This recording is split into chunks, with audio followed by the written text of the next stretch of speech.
네, 시청자 여러분 안녕하십니까? 구독자 여러분 안녕하십니까? 100원, 200원 후원해주시는 분들께도 감사의 말씀드리고요. 이렇습니다. 지금까지 이제 화두가 되어 왔고, 올해도 역시 화두가 될 것으로 예상되는 게 이제 일본의 신일철 죽음이라든지, 이게 이제 과거에 이제 신일본 제철에서 신일철 죽음으로 이름이 바뀌었는데, 신일철 죽음이라든지 미쓰비시 이런 회사들에 대해 가지고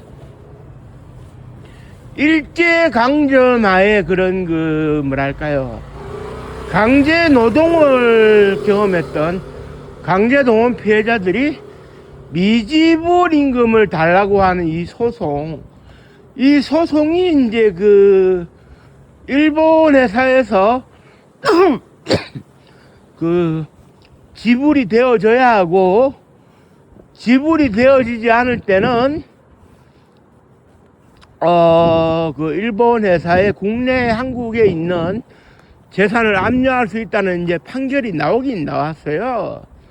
그런데 이 판결에 대해 가지고는 결국 번지수를 잘못 찾은 판결이 아닌가라는 생각도 강하게 듭니다. 왜 그러냐 하면은 이제 미지불 임금에 대한 그런 지급의 주체가 지금 한국 정부에 있다는 사실을 모두가 망각하고 있다는 거에 대해 가지고 조금 말씀드릴게요. 무슨 얘기냐면, 일단 근원적인 책임은 메가도 원수에게 있는 거겠죠. 무슨 얘기냐,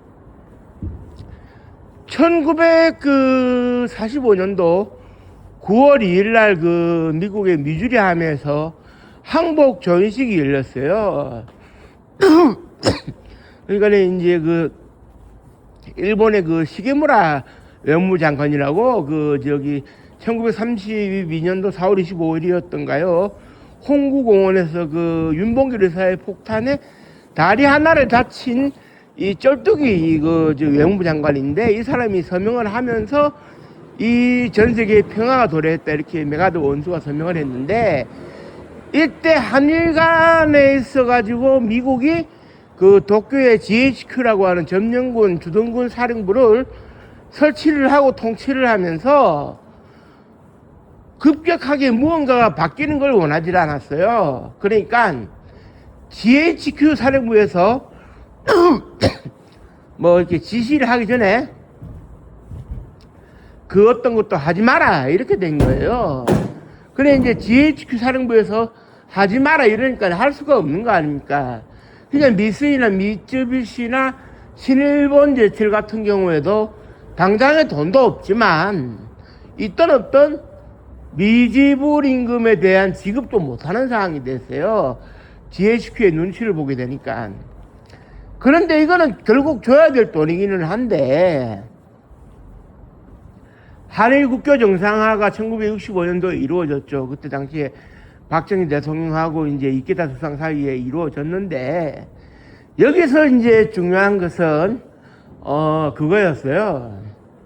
뭐라고 해야 되느냐, 대일 청구권이라고 하는 문제. 즉 다시 말해서 우리가 일본으로부터 피해를 입었는데 받아올 금액이 얼마냐, 이 문제인데, 여기에 총 결론이 난 것이 그냥 우리가 3억 달러를 가져오고 3억 달러를 언젠가 갚는 조건으로 가져오고, 일본이 추가로 상업 차관을 2억 달러를 이제 빌려준다 해서 총 8억 달러 규모로 합의가 됐는데, 그때 일본의 외환 보유고가 14억 달러였으니까 많이 가져온 거 아니겠느냐, 이렇게 볼 수도 있지만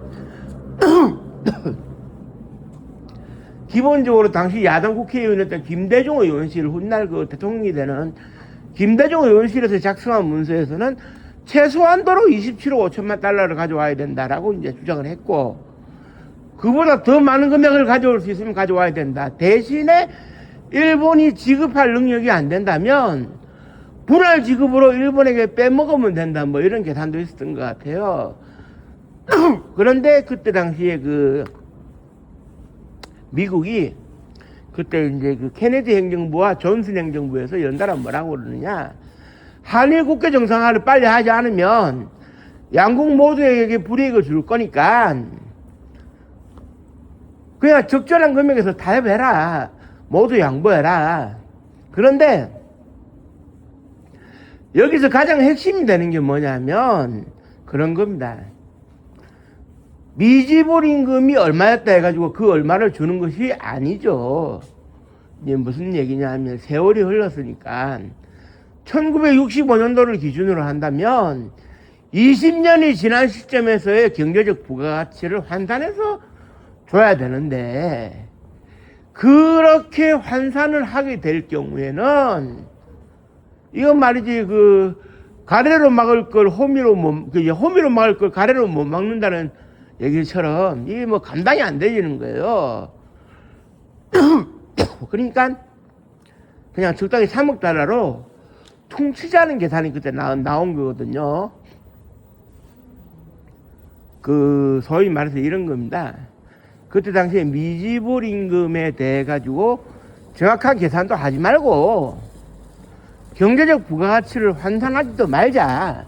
그러면 회담이 진행이 안 되니까 그냥 넘기자 하는 그런 입장이었다고 볼 수가 있는데다가 한국 정부에서 박정희 대통령 생각이 뭐였느냐?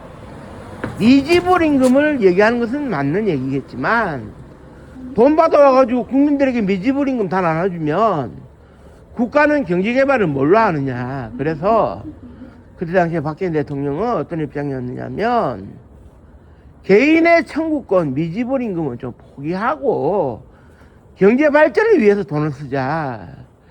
개인의 지난날의 억울한 역사는 그냥 개인의 역사로 덮어두자. 이런 입장이었어요. 개인의 역사를 울고 먹으면 정부는 할 수 있는 게 없다 이거였어요. 그러니까 이제 예를 들면 오늘날에 문제가 되고 있는 일본군 성노예 문제 같은 경우도 그 당시엔 다 알았지만 한일회담에 걸림돌이 될 수 있다면 제껴두자 이런 상황이었거든요. 그때 당시의 상황이.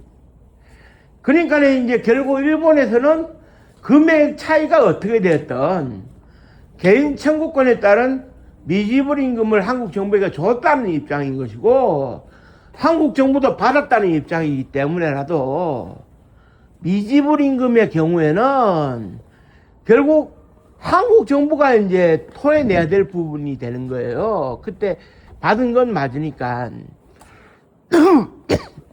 다만 일본 정부하고 재협상 여지가 있느냐?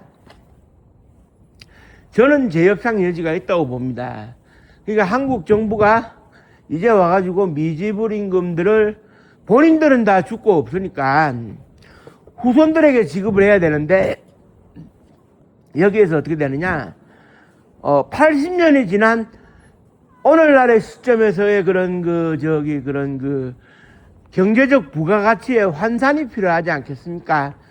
그러면 막대한 금액이 들 텐데 이 점을 고려를 해서 한일 국교 정상화 당시에 3억 달러에는 경제적 부가가치를 환산하는 내용이 들어가 있지 않으니 이 부분은 재협의를 하자라고 일본에 요구할 수 있어야 된다는 것이죠.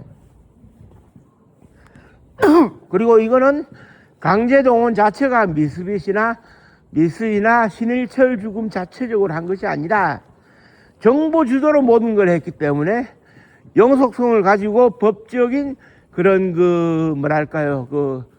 이 일본의 역사를 이어받은 지금의 이제 다카이치 총리인가요? 그 정부가 영속성을 가지고 이어받았다고 해가지고 간주를 해가지고 재협의를 해야 되는 것이죠. 그런데 이제 지금 현재 저도 이제 계산을 하는 중에 있습니다만은 그때 당시에 미지불 임금을 80년이 지난 상태에서 뭐라 그래야 됩니까? 경제적 부가가치를 환산하려고 하면 머리가 복잡할 겁니다. 왜냐하면 그때 당시의 돈으로 미지불 임금으로 소를 몇 마리 살 수 있었느냐? 한일 간에 같이 이제 통용이 되는 쌀을 몇 가마를 살 수 있었는데 지금의 쌀값으로 계산하면 이게 또 상당히 골치 아파지는 일이거든요. 그때 지급해야 될 돈을 지급하지 못한 측면에서 80년이 지난 시점에서의 경제적 부가가치의 환산이라고 하는 거는 어느 경제학자도 이제 선뜻 나서기 어려운 거예요. 그렇다면은 이제 그때 당시에 모든 작업을 중단하라고 명령을 했던 GHQ 사령부 메가드 원수의 상급인 트루먼 대통령의 지금 뒤를 잇고 있는 미국의 트럼프 행정부에서도 이 부분의 금액적인 부분에 대해 가지고 고민을 해야 됩니다. 사실 어쨌든 그때 일본이 지급을 할 수 있었으면 일본이 어려움에 처해 있었던 것은 사실이지만 가래를 안 막고 호미로 막아도 될 문제였어요.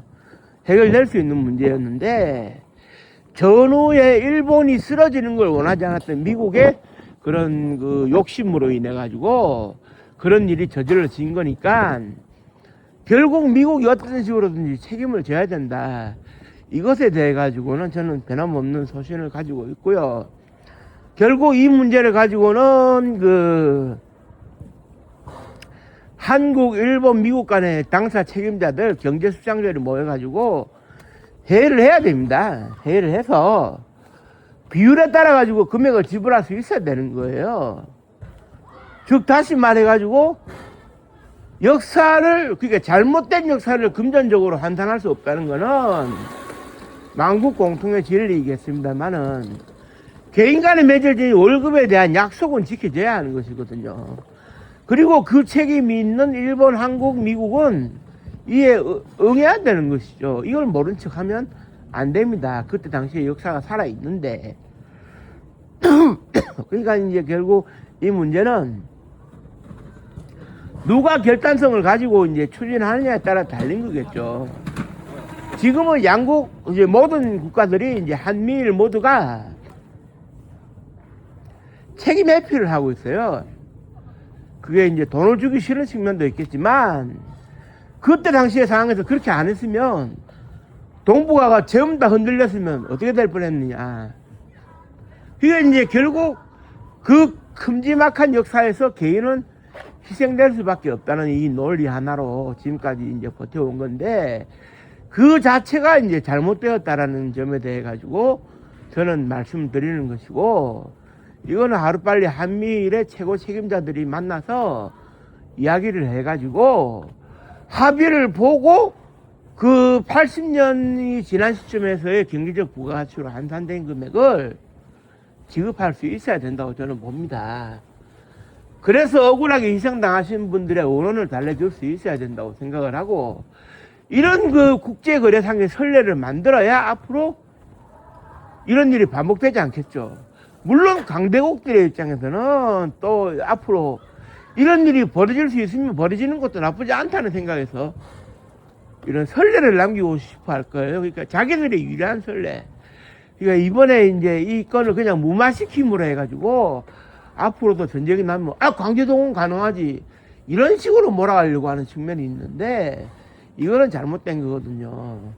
이걸 하루빨리 우리가 극복하지 않으면 안 되겠다 라는 점에 대해서 오늘 말씀드리면서 방송을 마치도록 하겠습니다. 아직까지는 날씨가 풀리지 않았기 때문에 건강히 유념하시고 즐거운 일요일 밤 되시기 바랍니다. 고맙습니다. 감사합니다.